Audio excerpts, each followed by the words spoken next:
Assalamualaikum warahmatullahi wabarakatuh.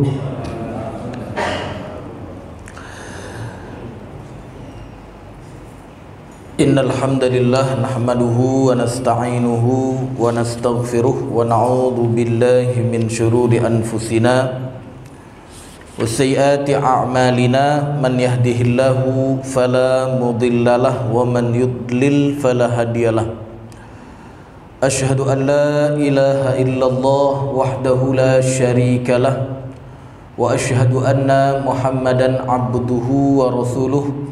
Allahumma fassalli wa sallim ala hadan nabiyil karim wa ala alihi wa ashabihi wa man da'a bi da'watihi wa man ittaba'a sunnatahu ila yaumiddin, amma ba'du.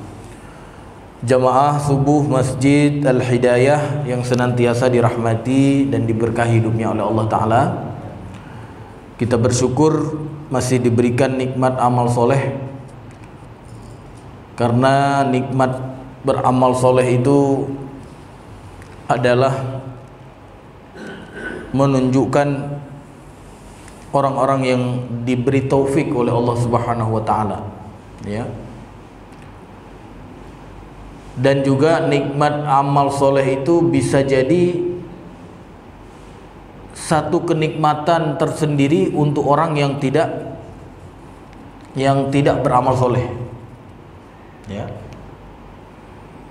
Jadi orang yang beramal soleh itu selain berguna untuk dirinya, ya, di dunia dan di hari akhirat, dan juga berguna untuk orang lain yang tidak beramal soleh di dunia tapi tidak di hari akhirat, gitu. Ya, apa maksudnya, Pak? Ya, intinya orang yang beramal soleh itu bisa membuat orang yang tidak beramal soleh beruntung. Di antara keuntungannya apa? Di antara keuntungannya mereka terhalang dari azab Allah, gitu. Ya, dalam sebuah hadis ketika Imam Qurtubi menafsirkan firman Allah di dalam surat Al-Baqarah ayat 251 itu, ya, di mana di situ Allah katakan, walaula daf'ullahin nasa ba'dahum bi ba'din, ya, lafasadatil ar. Jadi kalau seandainya, kata Allah Ta'ala, Allah tidak membela, Allah tidak menolong manusia, ya, sebagian mereka dengan sebagian yang lain, maka akan rusak tatanan kehidupan, akan rusak, ya, bumi, ya. Di sini menunjukkan apa? Allah Subhanahu wa Ta'ala membela, Allah Ta'ala melindungi manusia, sebagian mereka dengan sebagian yang lain, gitu. Ba'dhum bi ba'din, gitu, ya. Makanya Imam Qurtubi di situ mengutip sebuah hadis Nabi ketika beliau menafsirkan ayat ini, innallaha yadfa'ul azaba biman yusalli amman la yusalli, kata Rasulullah, dan seterusnya. Biman yuzaki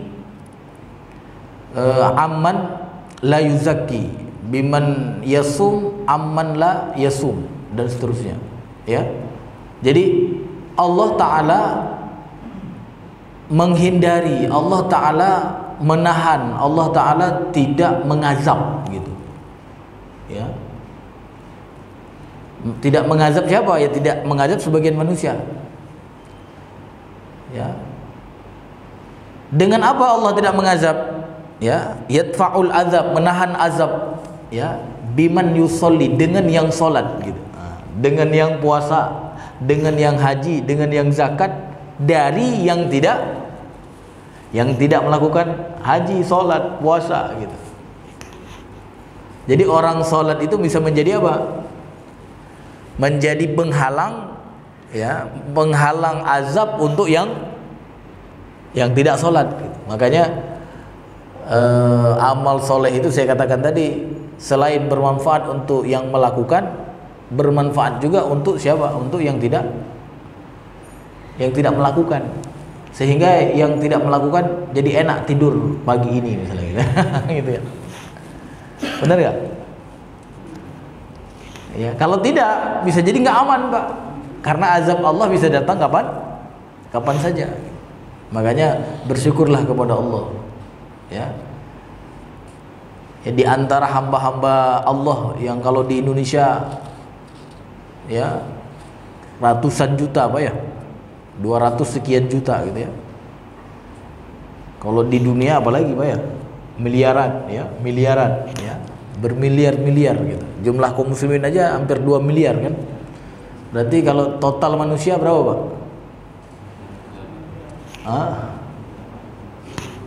Nah, tidak semua sholat, tidak semua beramal soleh ya. Nah, jadi ketika di tempat tersebut masih ada yang beramal soleh, nah, orang-orang jahat itu sebenarnya bersyukur gitu.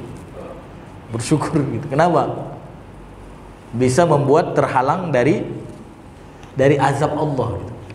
Karena kata Rasulullah, innallaha yadfa'ul 'adzaba biman yusalli amman la yusalli gitu. Allah menahan. Allah tidak mengazab. Ya, menahan azab dengan apa? Dengan orang-orang yang sholat. Ya. Makanya di Indonesia walaupun gini-gini, alhamdulillah Pak ya. Ya, masih ada yang sholat Pak ya. Ya, walaupun tidak semua Pak ya, tapi mudah-mudahan ya kalau sudah sholat semua udah berkah, itu namanya berkah. Kalau sekarang ya minimal tidak diazab lah Pak ya. Ya minimal nggak diazab lah gitu. Kalau mau berkah ya tadi beriman semua penduduk negeri, walau amana ahlul qura kan gitu kan. Tapi minimal apa? Minimal ya kita tidak diazab lah sama Allah Pak ya. Ya.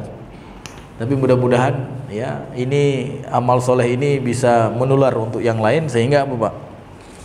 Sehingga ya tempat kita, wilayah kita, negara kita kemudian diberkahi oleh Allah. Nanti apa namanya duduk-duduk santai ya, tapi makmur gitu ya Pak ya. Gitu ya.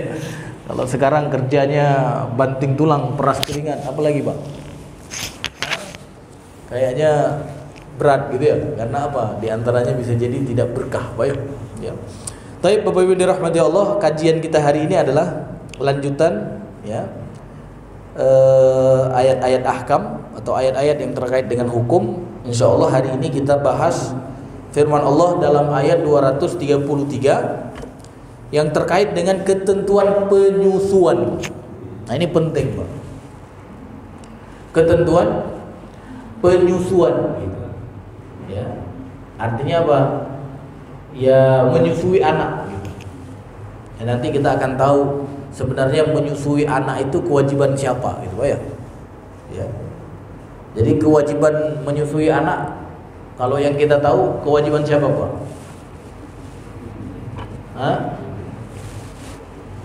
Kewajiban ibu atau kewajiban bapak?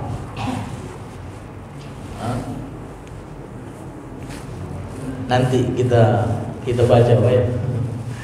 Jadi ayat tadi sudah saya bacakan di dalam dalam salat tadi saya sudah bacakan ya, rakaat pertama surat Al-Baqarah ayat 233. Wal walidatu yurdi'na auladahunna haulaini kamilain. Jadi kata Allah Taala, ibu-ibu hendaknya menyusui. Ibu-ibu hendaknya menyusui anaknya auladahunna haulaini kamilain. 2 tahun sempurna. Liman arada ayyutimmar radha'ah. Barang siapa yang ingin menyempurnakan penyusuan. Berarti apa? Susuan itu sempurna 2 tahun. 2 tahun. Ya. Dan di sini perintahnya untuk siapa? Wal walidat. Berarti untuk ibu-ibu. Ya. Jadi hendaklah seorang ibu menyusui anaknya 2 tahun. Nah, pertanyaannya, anjuran untuk ibu-ibu menyusui anaknya ini adalah memang kewajibannya atau karena dia dibebankan? Karena ada yang merupakan kewajiban atau ada yang sesuatu yang memang dia dianjurkan untuk dia lakukan. Nanti kita akan tahu. Ya. Karena kalau misalnya kewajiban. Kalau dia tidak lakukan, berarti dia berdosa, ya. Nah, kemudian kata Allah, wa 'alal mauludi lahu rizquhunna wa kiswatuhunna bil ma'ruf, dan kewajiban ayah menafkahi atau menanggung nafkah dan pakaian mereka dengan cara yang patut. Maksudnya apa? Anak-anak gitu. Jadi kewajiban ayah menafkahi dan pakaian anak-anak mereka dengan cara yang patut gitu, ya. La tukallafu nafsun illa wus'aha. Seseorang, kata Allah, tidak dibebani lebih dari kesanggupannya, ya. La tudarra walidatun biwaladiha wala mauludun lahu biwaladihi, ya. Janganlah seorang ibu menderita karena anaknya, dan janganlah pula seorang ayah menderita karena anaknya. Wa 'alal warithi mithlu dzalik. Ahli waris pun berkewajiban seperti itu pula, ya. Dan kemudian apa? Fa in arada fisalan antaradim, ya, minhuma wa tashawurin fala junaha alaihima. Kata Allah Ta'ala kemudian apa?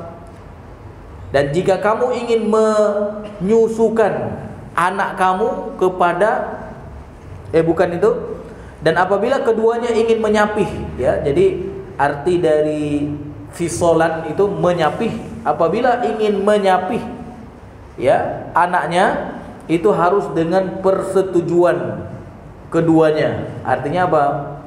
Ayah dan ibunya, ya. Wa tasyawurim fala junaha alaihima, dan permusyawaratan antara keduanya. Jadi musyawarah dulu, ya. Dan kemudian wa in aradtum, baru jika kamu ingin menyusukan, ya, anak kamu, ya, kepada yang lain, fala junaha alaikum, maka kata Allah, itu tidak ada dosa bagimu, ya. Idza sallamtum ma ataitum bil ma'ruf, ya. Jika kamu memberikan pembayaran dengan cara yang patut kepada ibu susuannya, ya. Wattaqullaha wa'lamu annallaha bima ta'maluna basir. Bertakwalah kepada Allah dan ketahuilah bahwa Allah Maha melihat apa yang kamu kerjakan. Jadi ayat ini kalau kita renung, kalau kita tadabburi, luar biasa, Pak. Ya, ini ayat, Pak. Kalau boleh saya katakan apa? Ini awal mula pembentukan komunitas. Awal mula pembentukan komunitas. Mungkin kalau kita sekarang berpikir awal mula membentuk karakter manusia, awal mula membentuk satu komunitas masyarakat yang bagus adalah mungkin sekolah, gitu kan, pendidikan, mungkin kan, ya. Tapi inilah yang paling utama, Pak. Inilah sebelum segala sesuatu, ya. Seorang bayi yang lahir, maka akan tergantung ke depannya dengan proses awal ini, Pak. Karena ini apa? Adalah apa yang masuk pertama ke dalam dirinya, yaitu susu, ASI, Pak, ASI. Ya. Makanya ini perhatian syariat luar biasa. Ya. Jadi al-walidat di situ, ya, kalau kita kaitkan dengan ayat sebelumnya kita sudah bahas belum tentang talak, sudah ya? Belum ya? Oh, harusnya talak dulu ya. Enggak apa-apalah, nanti bulan depan insyaallah ya. Jadi sebelumnya itu adalah tentang wal mutallaqat yatarabbasna bi anfusihinna salasata quru. Itu tentang ketentuan-ketentuan wanita atau istri yang dicerai gitu. Ya. Nah, setelah itu pembahasan di ayat 233 ini apa? Pembahasan tentang wal walidat di situ. Nah, itu bisa berlaku untuk wanita yang sudah dicerai atau wanita yang masih bersatu sebagai istri atau keduanya gitu. Jadi wanita yang sudah dicerai apakah masih punya keharusan untuk menyusui anak suaminya gitu, atau tidak gitu. Ya. Gimana kalau saya tanya wanita yang sudah dicerai, misalnya lagi hamil, bapak cerain dia gitu ya. Ya. Habis itu lahir anaknya. Ya. dia wajib nggak? Dia harus nggak menyusui anaknya? Hah? Wajib? Harus. Kenapa? Kan itu anak bapak, bukan anak dia. Kenapa dia yang harus? Kan bapak sudah ceraikan. Ya kan? Bener gak? Itu anak siapa sebenarnya? Anak istri atau anak kita? Anak laki-laki apa anak istri, Pak? Anak siapa? Ada duanya. Kalau nasab dalam Islam itu ke siapa? Berarti anak ayahnya lah. Ya. Makanya Bapak Ibu yang dirahmati Allah, kalau kita kaji mendalam, kewajiban menyusui itu kewajiban siapa? Kewajiban ayah, kewajiban kita. Ya. Nah, bagi istri dia pilihan. Ya. Kalau suaminya memerintahkan biar istrinya menyusui anaknya, berarti dia harus, atau menyusui anak kita, dia harus taat. Dia harus taat, walaupun dia yang mengandung. Dia harus taat. Berarti jadi wajib gara-gara apa? Gara-gara kita perintahkan. Ya, makanya nanti dibahas oleh para ulama, ya, apakah wanita itu wajib, ya, wajib menyusui anaknya. Ya, itu terjadi perbedaan pendapat di kalangan para ulama. Yang pertama, Imam Malik mengatakan apa? Kata Imam Malik itu, seorang ibu berkewajiban menyusui anaknya, ya, atau menyusui anaknya apabila apa? Apabila anak tidak ada yang menyusui, atau dia tidak bisa menyusu pada yang lain, atau tidak mau menyusu pada yang lain. Paham Pak ya? Dia berkewajiban menyusui anaknya apabila apa? Anaknya tersebut tidak mau menyusu pada yang lain. Ya, seperti Nabi Muhammad kan dulu disusui juga kan? Ibu susuan Nabi Muhammad siapa? Halimatus Sa'diyah gitu ya, di antaranya. Jadi kalau anak tersebut tidak mau menyusu pada yang lain, atau dia tidak mau minum susu yang lain, maka kata Imam Malik wajib ibunya menyusui. Berarti kalau tidak, kalau artinya dia mau menyusui dengan yang lain, kewajiban itu gugur. Ya. Kalau kata jumhur ulama selain Imam Malik apa? Perintah menyusui hukumnya sunnah saja, sunnah. Kalau dia kerjakan dapat pahala, kalau dia tinggalkan nggak apa-apa. Ya, itu ibu. Ya. Kecuali apabila anak tersebut tidak bisa menyusui pada yang lain dan tidak mau yang lain, cuma dia mau susu ibunya atau ASI ibunya, maka menjadi wajib kemudian ibunya untuk menyusui. Karena apa? Karena jalan satu-satunya untuk menyambung hidup anaknya adalah dari ibunya. Berarti ibunya wajib memberikan ASI. Tapi kalau misalkan anaknya mau yang lain, mau menyusu pada yang lain, atau mau susu sapi gitu kan, itu sunnah bagi seorang ibu. Tapi bagi bapak gimana Pak? Bagi bapak gimana? Bagi ayahnya gimana? Bagi ayahnya harus menyusui anaknya, tidak boleh tidak. Baik dengan ASI dari istrinya atau dari ASI yang lain. Kalau ASI sendiri emang nggak ada Pak ya, nggak ada ASI sendiri. Nah, ini yang harus diketahui oleh siapa Pak? Oleh bapak-bapak kita sebagai laki-laki. Jangan sampai kita mau beranak gitu ya, tapi tidak mau menyusui gitu. Gitu ya. Udah terserah kau lah, mau susuin, kalau enggak terserah. Ya. Nah ini tidak. Ya. Nah kemudian Bapak Ibu dirahmati Allah, kalau kita lihat kata walidat tadi, ya ini sebenarnya berlaku juga untuk orang yang sudah diceraikan dan juga yang masih berstatus sebagai istri. Jadi dia dianjurkan untuk menyusui anaknya. Ya terlepas dari ikhtilaf di antara para ulama hukumnya, ada yang mengatakan wajib apabila anaknya tidak mau dengan susu yang lain, gitu kan? Atau mengatakan sunnah, ya. Kalau misalkan anaknya mau dengan susu yang lain, ya. Nah, ini menunjukkan apa? Menunjukkan semua ibu memang dianjurkan menyusui 2 tahun. 2 tahun. Karena proses 2 tahun itu luar biasa, membentuk karakter, membentuk kepribadian anak gitu. Mudah-mudahan kita semua termasuk yang dulu 2 tahun disusuin, bayang. Ya. Karena Masya Allah, di situ membentuk kasih sayang, di situ membentuk kepribadian. Makanya seorang bapak ya sampai dianjurkan kalau misalnya istrinya tidak bisa memberikan ASI kepada anaknya, dianjurkan untuk mencari ya ASI-ASI yang bagus.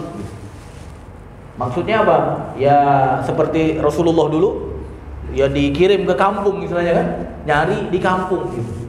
Yang di kampung itu kondisi lingkungannya masih bagus. Ya mungkin juga makanan yang dimakan oleh ibu-ibu di kampung masih apa Pak? Masih sehat. Sehingga apa? Nutrisi yang masuk ke tubuh bayi ketika umur 1 sampai 2 tahun itu adalah nutrisi yang bagus. Ya. Tapi sekarang ya ini sudah menjadi sesuatu yang tidak diperhatikan gitu ya. Ya apalagi ibu-ibu baru, ibu-ibu muda, kita lihat sekarang ya aku rela gitu ya ninggalin bayiku gitu kan, untuk masa depan anakku gitu. Untuk masa depan anakku. Jadi aku bekerja untuk siapa? Untuk masa depan bayiku gitu. Ada kan? Padahal sebenarnya kalau dia benar-benar memperhatikan masa depan bayinya, bagaimana caranya Pak? Dia meninggalkan bekerja atau dia perintahkan suaminya, kamu bekerja ini 2 tahun, aku ingin apa? Ingin menyusui anakku gitu. Masya Allah. Karena aku ingin anakku masa depannya apa? Masa depannya cerah gitu. Masya Allah. Itu tuh Bang. Itu kan nggak ada sekarang di wanita-wanita kan Pak ya? Ya, saya sering tuh baca ini, ku tinggalkan menyusui anakku demi apa? Demi masa depannya. Ya karena dia berpikir dengan bekerja otomatis apa? Menghasilkan kan? Nah, dengan bekerja otomatis menghasilkan dan bisa nabung, bayar. Dan nanti bisa dipakai untuk sekolahin anaknya. Padahal sebenarnya apa, Pak? Pendidikan yang terbaik untuk dia di saat itu apa? Yaitu memberikan ASI selama berapa? 2 tahun, Pak. Masya Allah. Dia tenangkan pikirannya, dia belai anaknya 2 tahun, Pak. Masya Allah. Kalau itu terjadi, Pak, akan lahir ya di tempat kita anak-anak yang luar biasa. Ya, tapi ini tidak menjadi perhatian. Ya. Makanya Bapak Ibu dirahmati Allah, kalau kita ingin bangun sebuah komunitas yang bagus, ya, nah ini harus berangkat dari sini. Kita harus rubah lagi nih, tatanan kehidupan di Indonesia ini. Ya. Pemerintah harus buat aturan. Kalau sekarang cutinya berapa lama Pak? Kalau cuti ibu-ibu untuk menyusui? 3 bulan. Nah, sekarang buat 2 tahun Pak. Masya Allah. Ya, buat 2 tahun cuti menyusui. Kasih dia insentif untuk membeli makanan-makanan yang bergizi. Bukan pas sekolah kasih makanan bergizi. Kalau sekarang nanti kasih makanan bergizi ketika makan siang, kata gitu ya.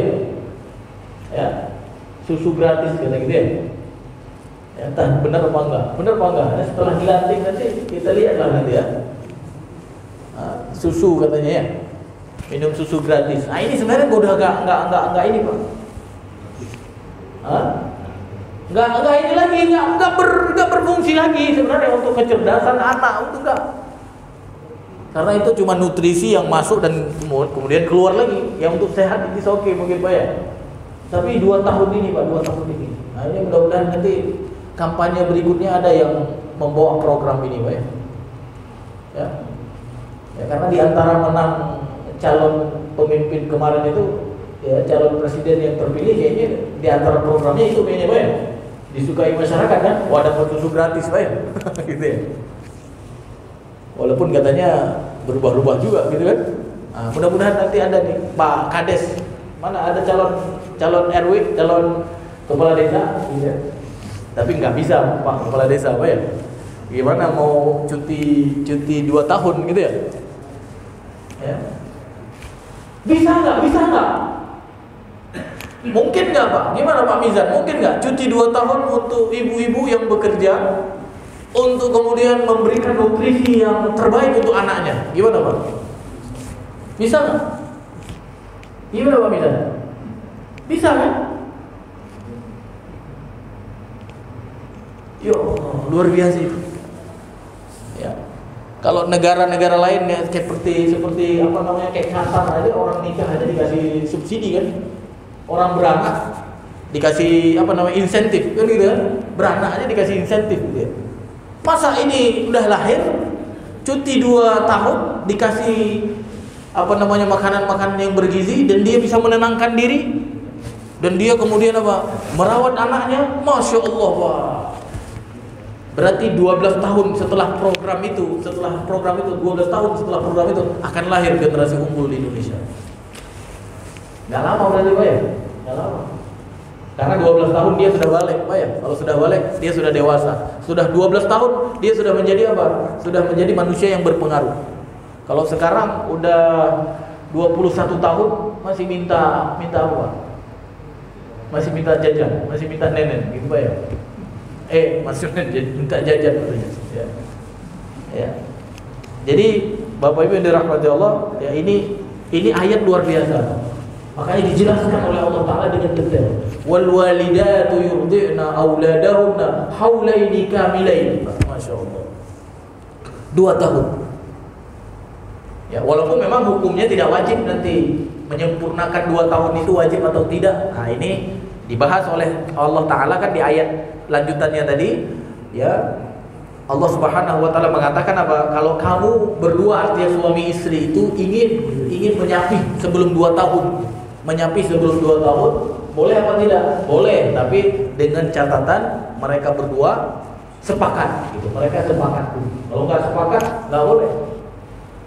Jangan sampai istri yang mutusin, aku yang nyusuin, aku yang putusin. Nggak bisa Pak, nggak bisa.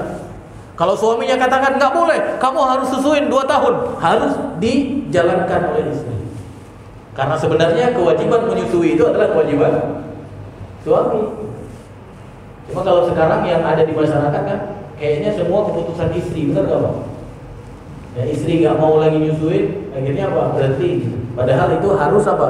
Harus dimusyawarahkan, harus di atas keridhaan ya suami dan istrinya. Karena suami punya kewajiban dan istri juga punya ya anjuran untuk menyusui anaknya. Ya, jadi Bapak Ibu dirahmati Allah, mudah-mudahan ya kalau kita tidak punya anak baru berarti nanti ya anak-anak kita lah Pak ya. Ya anak-anak kita katakan kepada mereka ketika mereka nanti punya anak atau cucu-cucu kita yang lahir gitu ya, mereka benar-benar diperhatikan ketika apa? Ketika 2 tahun pertama itu. 2 tahun pertama itu dia berikan asupan ASI yang bagus dan kemudian dia dibelai dengan bagus, itu akan melahirkan apa? Melahirkan anak-anak yang luar biasa. Ya. Dan kalau bisa pemimpin juga bisa jadikan program tadi, ya seperti yang kita katakan, ya untuk ibu yang melahirkan cuti 2 tahun penuh, gitu. Dikasih insentif dan tidak boleh dan dikontrol gitu, dikontrol. Bagaimana dia kemudian membesarkan anaknya selama 2 tahun itu. Masya Allah, itu akan menjadi apa? Menjadi satu terobosan untuk perbaikan apa Pak? Perbaikan SDM Indonesia Pak ya, sumber daya manusia di Indonesia ya. Nah, kemudian Bapak Ibu dirahmati Allah,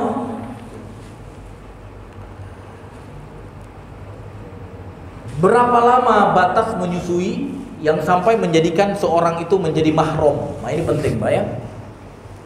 Karena menyusui itu nanti ada hubungan dengan mahram, dan menyusui itu kan bisa dilakukan oleh orang lain.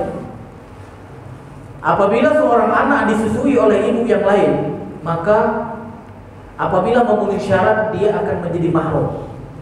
Dan mahram itu ya sama seperti keluarga. Ya. Artinya apa? ada orang-orang misalnya yang nggak boleh terlihat kepada ajnabi, orang pada umumnya boleh dilihat oleh mahram. Ya. Nikah yang harusnya boleh dilakukan oleh ajnabi satu dengan ajnabi yang lain, ya sesama mahram tidak boleh saling nikah. Maka ketika kita menyusui anak kita kepada yang lain, nah ini harus diperhatikan benar. Siapa yang menyusui dan siapa saja yang kemungkinan akan menjadi mahramnya. Sehingga apa? Tidak terjadi penyelewengan ke depannya. Karena bisa jadi apa? Nanti anak yang menyusuin ibu anak kita sama-sama besar dan kemudian apa? Dia jatuh cinta pula dan dia kemudian menikah. Maka apa? Terjadi pernikahan yang tidak sah. Ketika mereka hidup di atas pernikahan yang tidak sah, berarti sama seperti orang yang kumpul kebo. Ya, makanya apa? Ini harus diperhatikan. Bagaimana ketentuan, ya, gara-gara susuan itu menyebabkan apa? Atau menjadi mahram. Bagaimana ketentuannya? Ketentuan yang pertama itu adalah batas umur seseorang yang disusui itu adalah 2 tahun. Walaupun nanti ada sebagian lain mengatakan, Abu Hanifah mengatakan 2,5 tahun. Jadi kalau misalnya anak kita sudah 2 tahun lebih atau sudah 3 tahun disusui oleh seseorang, maka itu tidak menjadi mahram. Tidak menjadi mahram. Paham apa ya? Jadi batasnya apa? Umurnya, kalau jumhur katakan tadi 2 tahun. Kalau Abu Hanifah mengatakan 2,5 tahun. Artinya apa? Kalau lebih dari 2,5 tahun disusuin, maka walaupun karena ada syarat kedua untuk menjadi mahram itu kan dia menyusu pada ibu susuannya itu sampai kenyang. Jadi misalnya sekali menyusu, ya menyusu dia habis itu apa? Kenyang. Nah, berarti apa? Walaupun cuma sekali, karena dia menyusu sampai kenyang, maka dia menjadi mahram, Pak. Walaupun cuma sekali, sehari atau sejam gitu ya, atau mungkin ya 15 menit gitu. Kenyang dia, itu jadi mahram. Berbeda disebutkan oleh para ulama kalau tidak sampai kenyang. Nah, jadi ketentuan yang pertama tadi batasnya berapa? Batas umurnya 2 tahun menurut jumhur ulama, atau Abu Hanifah mengatakan 2 tahun lebih. Dan ketentuan rincinya apa? Dia menyusui walaupun cuma sekali sampai kenyang. Itu jadi mahram, Pak, jadi mahram. Dia tidak boleh lagi nanti menikah dengan anak yang menyusui, atau ya dia ya dengan suami yang menyusui, ya sikapnya berbeda dengan suami-suami yang lain, gitu kan? Karena apa? Statusnya sebagai mahram. Ya. Dan itu harus dicatat, Pak. Ya, seperti saya dulu waktu kuliah di Mesir, ya anak saya lahir ketika istri saya itu sedang ujian. Ya. Otomatis apa? Kan ujian lama sampai ya, datang berangkat pagi sampai sore gitu. Dan anak yang namanya bayi kalau baru lahir kan nggak mungkin nggak ada ASI kan? Akhirnya apa? Kebetulan ada teman istri, ya ada juga bayinya gitu. Akhirnya dititipkan. Otomatis apa yang terjadi? Ya karena dia butuh ASI, ya dia minum ASInya teman istri. Nah karena dia sudah minum ASI teman istri, jadi apa, Bang? Jadi mahram. Makanya anak saya yang pertama itu, ya perempuan yang pertama, dia punya ibu susuan. Ya. Nah kita harus simpan itu. Artinya apa? Ibu susuan kan punya anak kan? Apalagi tadi sama-sama umurnya itu anak. Laki-laki perempuan. Bisa jadi nanti ya kalau kita sudah meninggal atau apa gitu kan, tiba-tiba dia kuliah bersama lagi misalnya, nanti pula jadi apa? Jadi saling kenal misalnya. Ya. Dan dia kemudian apa? Sampai menikah. Nah kalau sampai menikah berarti nikahnya tidak sah. Makanya harus dicatat dan diperhatikan. Nah, jadi ibu susuan itu ya memang di dalam Islam memang ada. Bahkan Nabi kita, Nabi Muhammad SAW, ya memang disusui oleh ibu susuan. Ya. Dan itu bukan aib, gitu, bukan aib. Dan boleh juga bagi kita Pak, kalau misalnya ya di samping istri kita cari juga ibu susuan lain. Masya Allah, menarik juga itu. Ya, ya Pak ya. Kita pergi ke kampung mana gitu kan, dia orang-orang solehah juga. Udahlah, ini sebulan di sini kamu ya, tolong susuin anakku, nanti aku bayar gitu. Nah, gitu ya. Boleh Pak. Itu saking mau anaknya menjadi anak yang top gitu.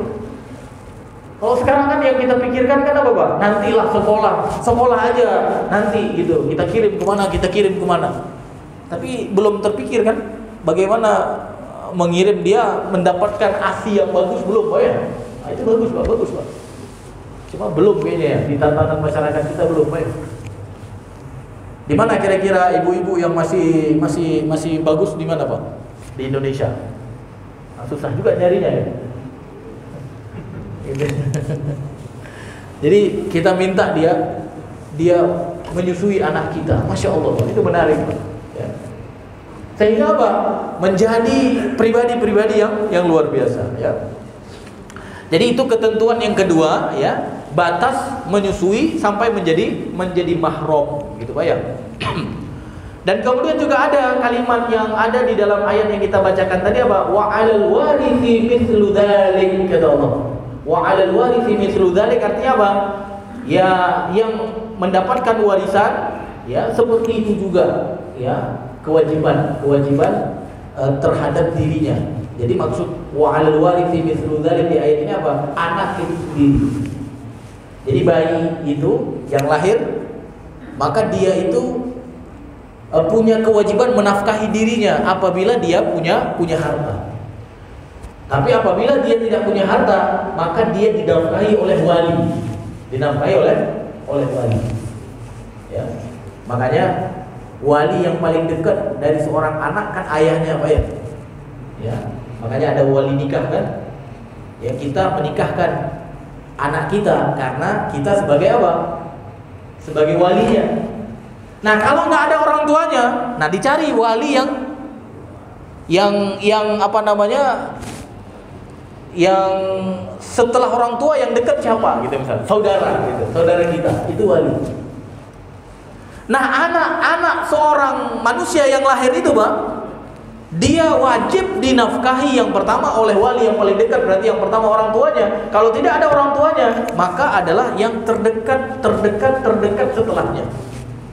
Makanya Nabi Muhammad SAW setelah bapaknya kan meninggal kan, Abdullah bin Abdul Muthalib kan, ya, siapa yang kemudian menafkahi Nabi Muhammad SAW? Yang pertama kan kakeknya, itu wali yang paling dekat. Setelah kakeknya meninggal siapa? Pamannya. Nah, terus begitu. Wali berkewajiban apabila si bayi itu tidak punya harta warisan. Tapi kalau dia tadi ketika meninggal orang tuanya, meninggal ibunya, dia mendapatkan warisan, ya, maka dia untuk menjalani kehidupannya dia pakai dari harta dia itu. Ya, cuma harta dia itu dikelola juga oleh wali kan, dikelola oleh wali, karena nggak mungkin seorang bayi ya beli beras sendiri, masak nasi sendiri kan nggak mungkin. Ya, dikelola oleh wali yang dekat lainnya, kemudian diberikan kepada dia. Artinya apa? Artinya itu bersumber dari harta dia. Tapi kalau misalnya dia tidak punya harta, tidak punya warisan, berarti apa? Siapa yang wajib menafkahi anak tersebut? Siapa? Yang wajib menafkahi anak tersebut adalah walinya. Ya, makanya wali itu kan dia dapat warisan apa ya? Kalau kita meninggal nih, misalkan saya nggak punya anak gitu kan, saya nggak punya anak, meninggal gitu kan, tapi saya banyak harta gitu. Nah, nanti harta saya diantaranya diberikan kepada siapa? Di antaranya diberikan kepada, ada nanti saudara, ada juga wali. Nah, itu kenapa dia dapat warisan? Karena apa? Karena memang dia juga punya tugas. Tugasnya apa? Ketika anak itu masih kecil, dia wajib menafkahi. Jadi jangan mau dapat harta warisan doang, tapi tidak mau menafkahi. Ya. Jadi Bapak Ibu dirahmati Allah, ini penting diperhatikan. Dan sampai kapan seorang wali itu harus menafkahi anak bayi yang tadi tidak ada orang tuanya atau orang tuanya sudah meninggal? Sampai kapan, Pak? Sampai dia nikah, sampai dia balik, sampai kapan? Hah? Sampai dia balik. Sebagai ulama. Kalau dia sudah balik, tidak wajib lagi seorang wali menafkahi dia. Ya. Dan harta, kalau misalnya dia punya harta dan dikelola oleh walinya, nah walinya harus mengembalikan harta itu kepada anak tersebut ketika dia sudah balik. Berarti umur balik berapa, Pak? Umur balik 11-12 tahun, gitu kan? Nah, setelah 12 tahun harus dikembalikan kepada dia. Seorang wali tidak lagi berkewajiban untuk menafkahi dia. Nah, siapa yang menafkahi dia, Pak? Siapa yang menafkahi dia setelah dia balik? Siapa yang menafkahi dia? Nah, ini bukti tatanan kehidupan masyarakat kita rusak, Pak. Tidak sesuai dengan syariat. Ya. Kita nggak tahu siapa yang menafkahi anak yang sudah balik itu. Benar kan? Benar kan? Nggak tahu kan, Pak ya? Nah, ini tatanan masyarakat kita kurang sesuai dengan syariat Allah. Ya. Karena kalau saya baca undang-undang di Indonesia ini, itu kan ada entah sampai 21 tahun masih kewajiban orang tuanya. Benar kan? Berarti kalau misalkan dia nggak ada orang tuanya, berarti masih kewajiban wali. Benar kan? Kalau seseorang sudah balik, ya, di dalam syariat kita, dia wajib menafkahi dirinya sendiri. Berarti 12 tahun sebenarnya seorang manusia, seorang muslim itu, dia harus sudah mampu berdiri di atas kakinya sendiri, Pak. Masya Allah, Pak. Ini tatanan masyarakat kalau terbentuk seperti yang Allah ajarkan. Kalau sekarang anak-anak yang sudah 16 tahun, kadang-kadang masih ada yang ngantri di santunan anak yatim. Benar gak, Pak? Benar kan? Kan ada santunan anak yatim Masjid Al-Hidayah, santunan anak yatim Masjid Al-Fat. Yang ngantri di situ siapa? Anak-anak yang udah 18 tahun, 16 tahun, 13 tahun, 14 tahun. Itu masih yatim gak? Masih yatim gak, Pak? Gimana, Pak? Bagaimana batasan anak yatim? Kapan dianggap yatim dan kapan dianggap tidak yatim? Dan siapa yang yatim itu sebenarnya? Yatim meninggal ibu atau meninggal ayah? Meninggal ibu yatim enggak? Meninggal ibu tidak yatim karena ibu tidak wajib menafkahi, kan gitu ya? Meninggal ayah yatim. Dan yatimnya dari sejak lahir sampai apa? Sampai dia balik. Begitu dia sudah balik, tidak yatim lagi, Pak. Makanya nanti kalau Masjid Al-Hidayah ada santunan anak yatim, nah itu dipisah, Pak, dipisah. Boleh nggak membantu orang yang setelah balik? Boleh, tapi bukan atas dasar anak yatim. Nah ini, Pak, penting, Pak. Sehingga Pak, ada anak yang 16 tahun, ada anak yang 14 tahun, dia merasa dirinya yatim terus, gitu. Dan ini kadang-kadang di pesantren-pesantren juga belum diluruskan ini, Pak. Ada lembaga anak yatim, di dalamnya orang udah besar-besar saya lihat, gitu kan? Ya kan? Nah ini nggak benar ini. Sehingga apa? Membuat dia menjadi apa? Menjadi tidak sadar akan apa? Akan kewajiban dia untuk membiayai, untuk menafkahi dirinya. Gitu. Makanya kalau kita lihat tatanan hidup orang Barat, kayaknya kok lebih agak sesuai dengan Islam, gitu ya? Benar nggak? Benar nggak, Pak?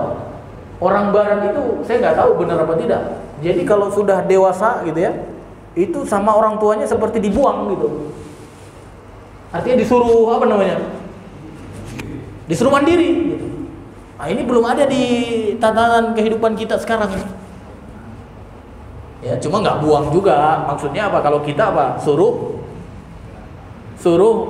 mandiri. Gitu. Suruh kamu sudah dewasa gitu. Balik dewasa, Pak. Balik dewasa. Masya Allah.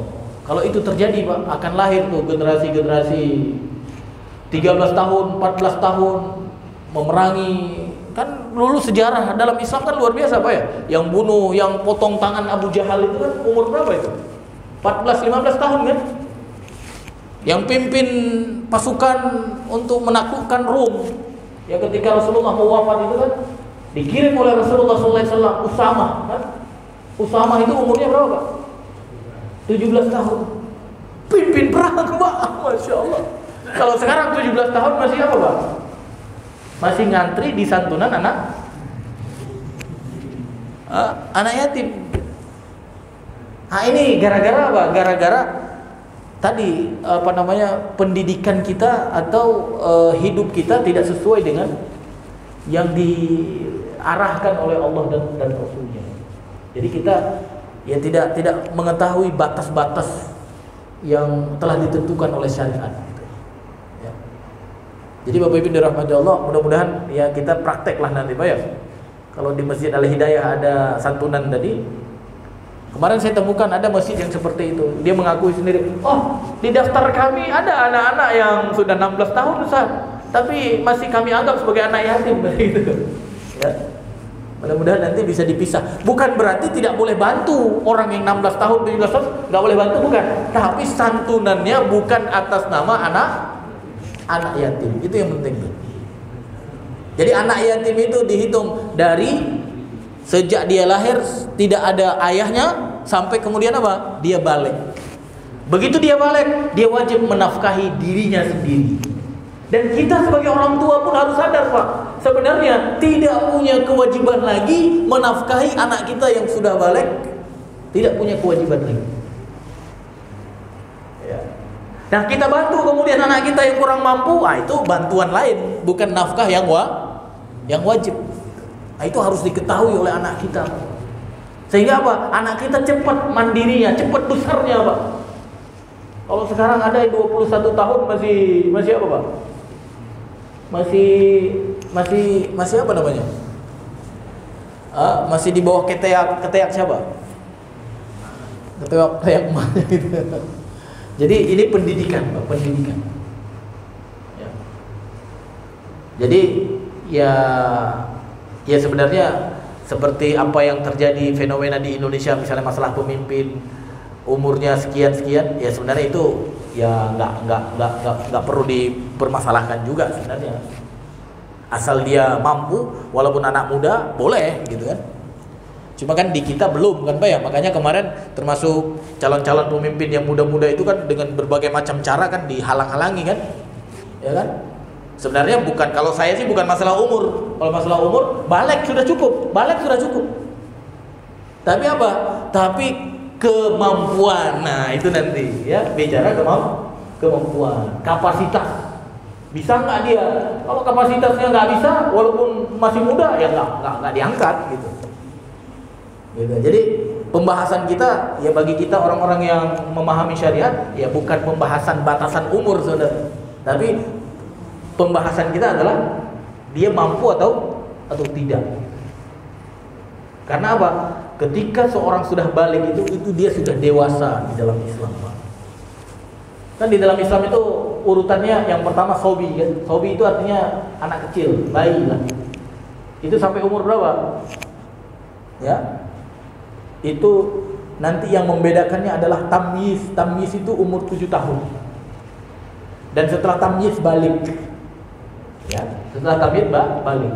Jadi 7 tahun anak itu sudah harus mengerjakan sholat. Coba lihat Pak.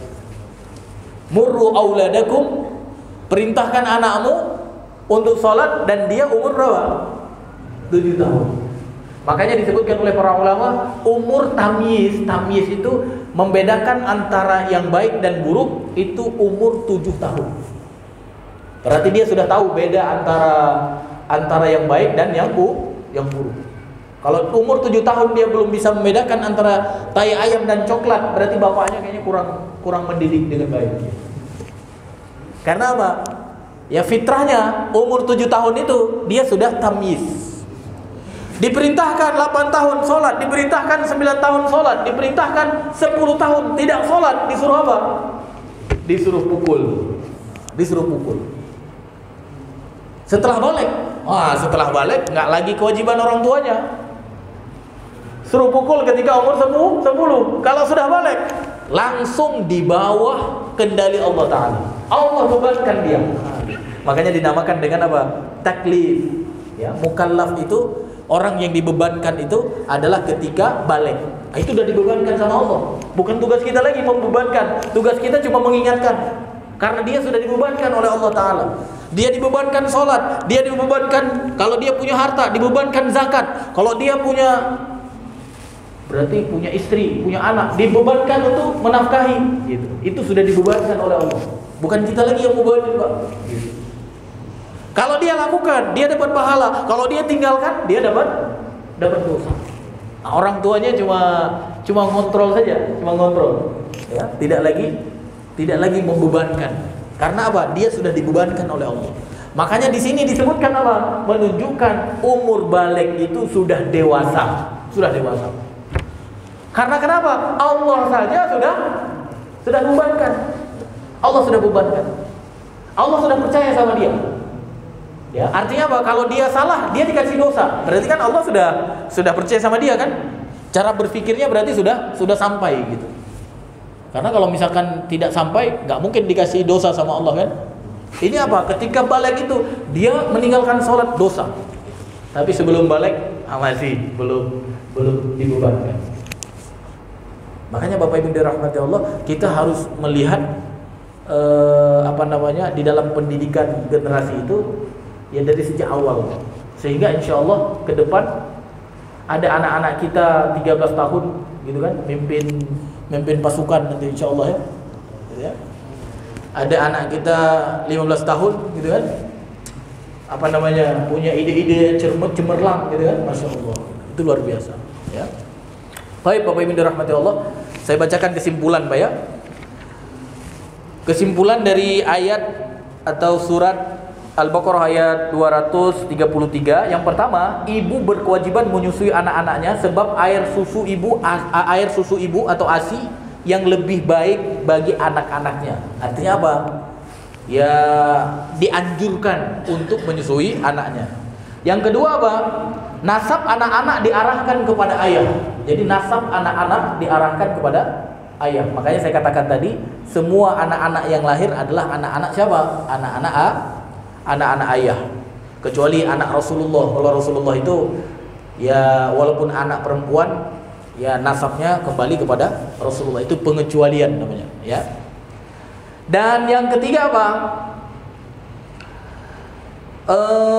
Besarnya nafkah disesuaikan dengan kemampuan ayah. Ya. Karena Allah tidak memberikan beban kepada seseorang melainkan sesuai dengan kadar kemampuannya. Nah, ini bapak-bapak, ya walaupun kita diberikan kewajiban memberi nafkah kepada anak-anak kita, kepada istri kita, tapi jangan pernah merasa berat, Pak. Merasa berat. Allah membebankan sesuai dengan kemampuan. Makanya nanti ada dalam surat Tolak itu kalau tidak salah ayat 7, liyunfik du sa'atin min sa'atih, kata Allah. Ya, seorang laki-laki itu, seorang ayah itu memberikan nafkah kepada keluarganya, kepada anak dan istrinya sesuai kemampuan. Kalau dia banyak rezeki, berikan banyak. Kalau dia sedikit rezeki, berikan sedikit. Dan anak istri kita harus tahu itu. Ya, sehingga dia tidak menuntut sesuatu yang tidak dimiliki oleh ayahnya. Ya, kalau dituntut sesuatu yang tidak dimiliki, bisa-bisa nanti ayahnya jadi maling kan, Pak ya? Jadi maling. Padahal misalnya hasil kerja ayahnya cuma 200.000 sebulan. Ya, yang dari 200.000 itulah nafkah gitu. Dan itu sudah cukup. Yang lain diberikan keluasan sesuai dengan keluasannya. Tapi bagi kita yang diberikan cuma 200.000, 50.000 misalkan nafkah, itu sudah menggugurkan kewajiban gitu.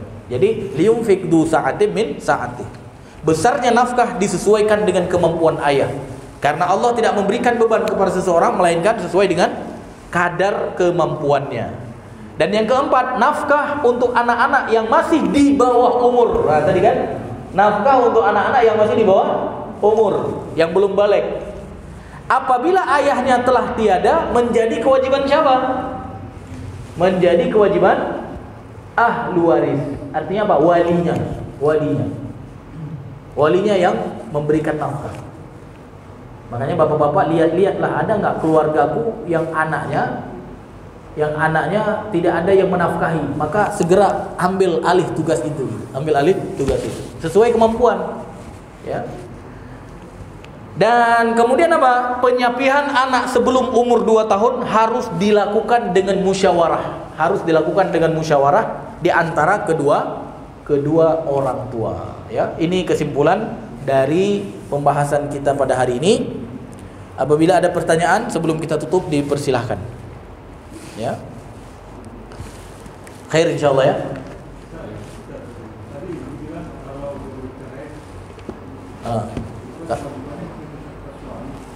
Kalau bercerai, ya.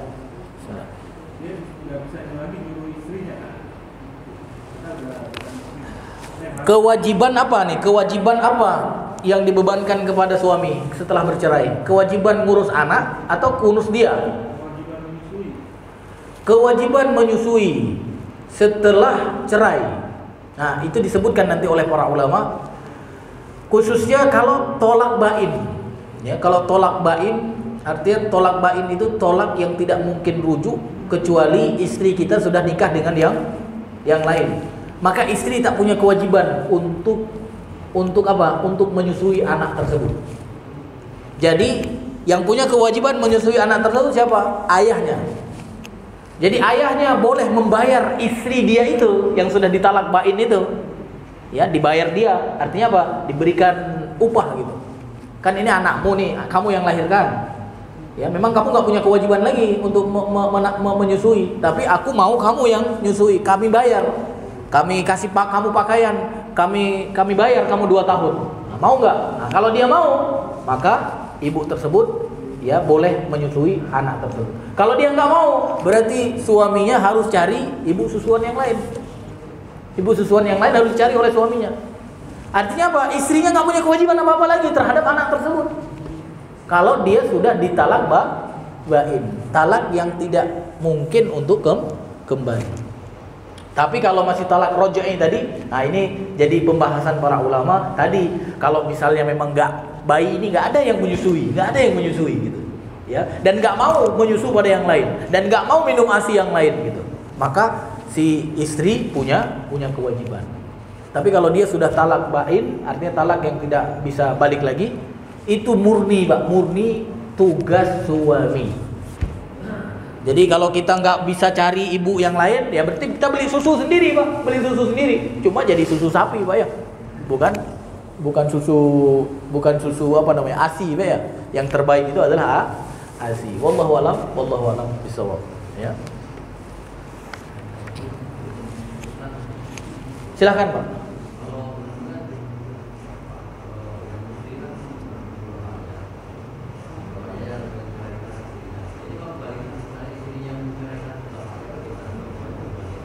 Nggak ada, mana ada istri menceraikan suami, ya. Istri minta diceraikan ada, gitu kan, namanya khulu, namanya kan. Kalau istri menceraikan suami belum pernah terjadi dan nggak mungkin terjadi, ya. Tetap keputusan terakhir itu di tangan suami. Kalau suami nggak mau, baru dipaksa nanti sama hakim, gitu. Dipaksa sama hakim, gitu kan. Jadi namanya khulu itu adalah minta diceraikan. Ya, itu pernah terjadi. Ya, kalau tidak salah dulu sahabat namanya Thabit bin Qais, dia punya istrinya nggak suka lagi sama dia, gitu. Ya, akhirnya istrinya ngadu ke Rasulullah, gitu. Ke Rasulullah. Kata istri Thabit bin Qais ini, aku nggak tahan lagi lah, ya. Pokoknya ya sebabnya mungkin macam-macam kan.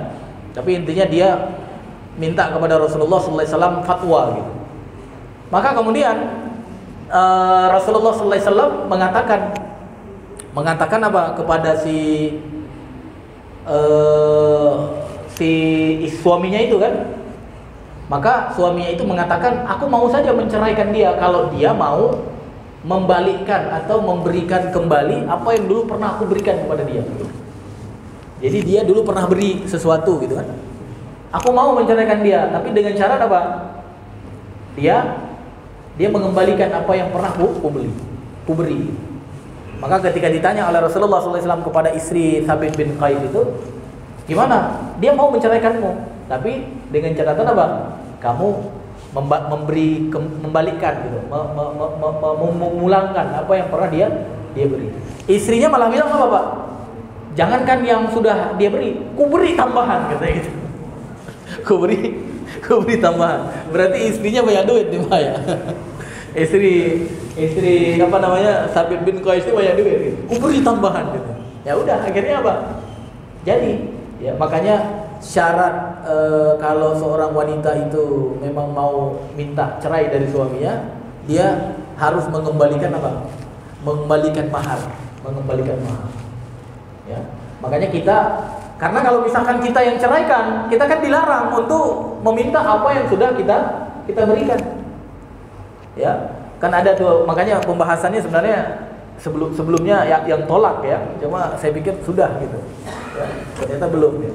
Karena di ayat tolak itu wal mutallaqatu yatarabbasna bi anfusihinna salasata quru wa la yahillu lahunna an yaktumna ma khalaqallahu fi arhamihinna in kunna yu'minna billahi wal yawmil akhir dan seterusnya. Nanti ada kalau kamu yang menceraikan, kamu dilarang meminta apa yang kamu sudah pernah beri. Ya. Ya, kita pernah beri, nggak boleh minta. Berarti biar apa? Biar apa yang sudah kita beri dikembalikan. Caranya apa? Caranya dia yang minta. Kalau dia minta boleh. Dan dia harus membayar apa yang diberikan oleh suaminya. Ya. Makanya kata istri Thabit bin Qais, bukan saja itu yang pernah dikasih, yang akan kukembalikan, ku tambah lagi gitu. Maka terjadilah apa namanya perceraian itu. Tapi tetap perceraian itu, talak itu dari pihak suami, ya.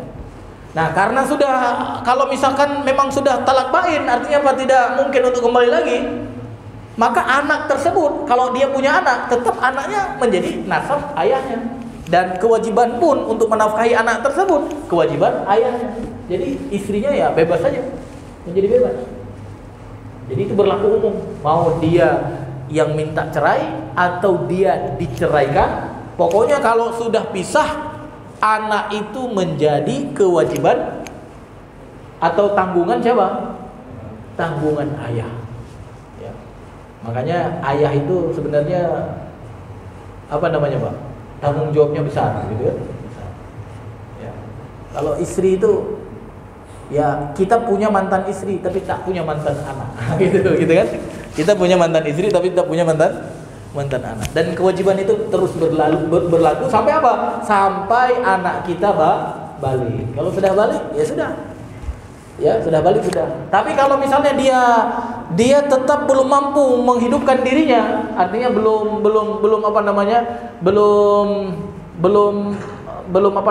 mandiri. Nah, ini terjadi ikhtilaf nanti, ya. Jadi yang disepakati apa? Yang disepakati oleh para ulama, kalau dia itu atau anak tersebut setelah balik sudah mampu menghidupkan diri, maka kewajiban orang tuanya gugur murni 100%. Tidak ada kewajiban menafkahi lagi. Murni 100% turun. Artinya nggak wajib lagi. Tapi kalau anaknya setelah balik ternyata belum mampu berdiri di atas kakinya sendiri, belum mandiri dia, maka di sini ada khilaf di antara para ulama. Ada yang mengatakan dia atau orang tuanya masih tetap menafkahi, gitu.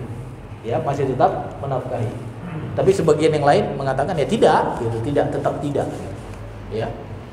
Jadi bagi kita hari ini kalau saran saya, ya kita membangun pemikiran pada anak kita bahwa tugas orang tuanya menafkahi cuma sampai balik. Itu harus disadari oleh anak-anak kaum muslimin itu. Ya. Sehingga apa? Dari 7 tahun di saat tamyiz itu kita sudah tanamkan. Kamu harus bisa membedakan tugas bapakmu dengan kewajiban bapakmu, dengan apa yang tidak dibebankan dan apa yang dibebankan. Itu dari 7 tahun itu sudah. Jadi begitu dia balik, dia sudah siap dengan kehidupannya. Itu harus ditanamkan. Sehingga apa? Sehingga ke depan ya akan lahir tadi ya anak-anak yang 16 tahun. Bahkan imam-imam besar itu luar biasa, Pak. Coba lihat kisah Imam Syafi'i misalnya. Berapa tahun dipakai beliau untuk memberikan fatwa? Berapa tahun, Pak? Ya, luar biasa itu. Itu menunjukkan pendidikan dulu jalan, Pak, jalan. Dari apa? Dari sejak lahir. Menyusui itu pendidikan. Ketika tamyiz pendidikan. Ya, sehingga apa? Begitu 16 17 sudah jadi manusia begitu. Kalau sekarang ya Allah, udah ada 35 tahun masih juga gimana, Pak ya? Sehingga apa? Yang membuat kaum muslimin menjadi mundur gitu.